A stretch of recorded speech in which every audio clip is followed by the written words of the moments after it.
अस्सलाम वालेकुम गाइस। सो आज हम डिस्कस करने वाले हैं प्रोसेस ऑफ न्यूरोलेशन। तो न्यूरोलेशन में फर्स्ट ऑफ ऑल क्या होता है कि ये एक ऐसा प्रोसेस है जहाँ पे हमारे पास पहले न्यूरल प्लेट बनेगी जो इवेंचुअली हमारे पास कन्वर्ट हो जाएगी न्यूरल ट्यूब में। और ये हमारे पास जो न्यूरल ट्यूब अब बना है ये हमारे पास जो हमारा एम्ब्रियो है उसका ब्रेन बनाएगा, उसका स्पाइनल कॉर्ड बनाएगा, यानी कि उसका पूरा नर्वस सिस्टम इसी न्यूरल ट्यूब से बनने वाला है। तो आ जाइए पहले हम इसकी प्रोसेस को डिस्कस करते हैं कि ये न्यूरल ट्यूब बना कैसे। सही है, तो ये एक्टोडर्मल ओरिजिन है, यानी कि हमने जो लेयर्स पढ़ी थी जैसे बनी थी वो 3 लेयर्स, एक्टोडर्म, एंडोडर्म और मेसोडर्म। तो जो उसमें से एक्टोडर्म वाली लेयर थी ये उसी में सारा प्रोसेस होगा और उसी से हमारे पास न्यूरल ट्यूब बनेगा।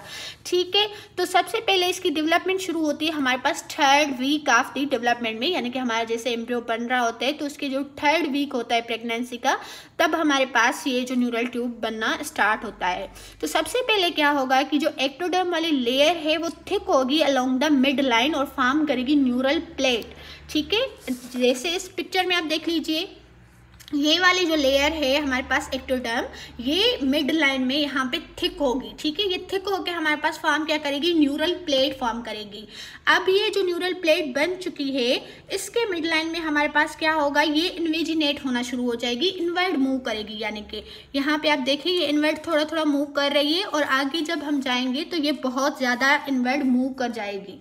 ठीक है, और ये हमारे पास जब इनवर्ड मूव कर जाएगी तो ये हमारे पास न्यूरल ग्रूव बनाएगी। ठीक है, और इसके दोनों साइड पे ये जो दोनों साइड पे न्यूरल ट्यूब के जो ये फोल्ड बन रहे हैं इनको हम न्यूरल ट्यूब फोल्ड कहते हैं। ठीक है, यानी कि पहले क्या बनी, हमारे पास प्लेट बनी, फिर वो इनवर्ड मूव की, इन्वेजिनेट हुई और ये हमारे पास न्यूरल फोल्ड बन गए। ठीक है, अब ये जो न्यूरल फोल्ड बन गए हैं ये हमारे पास दोनों साथ में मिल जाएंगे। ठीक है, दोनों तरफ से, और ये हमारे पास फाइनली हमारा न्यूरल ट्यूब बन जाएगा, जो कि हमारे पास जो इसकी एंटीरियर एंड है यहाँ पे हमारे पास क्या बनेगा, ब्रेन बनेगा, और इसकी पोस्टीरियर एंड पे हमारे पास स्पाइनल कॉर्ड बनेगा। सही, अब ये जैसे ही बन रहा था ना ये हमारे पास न्यूरल ट्यूब, तो इसके कुछ सेल्स होते हैं जो यहाँ से डिटेच हो रहे होते हैं। ठीक है, इसके क्रेस्ट से, यानी कि इसके किनारे से यहाँ से कुछ सेल डिटेच हो रहे होते हैं और वो माइग्रेट करके अलग अलग एम्ब्रियो में जाके ऑर्गन्स बनाएंगे, अलग टिश्यूज बनाएंगे। तो ये क्योंकि क्रेस्ट से जो है वो रिलीज हो रहे हैं, माइग्रेट हो रहे हैं, तो हम इनको क्या कहेंगे, न्यूरल क्रेस्ट सेल। अब आइए हम देखते हैं कि न्यूरल क्रेस्ट सेल क्या क्या बनाएंगे।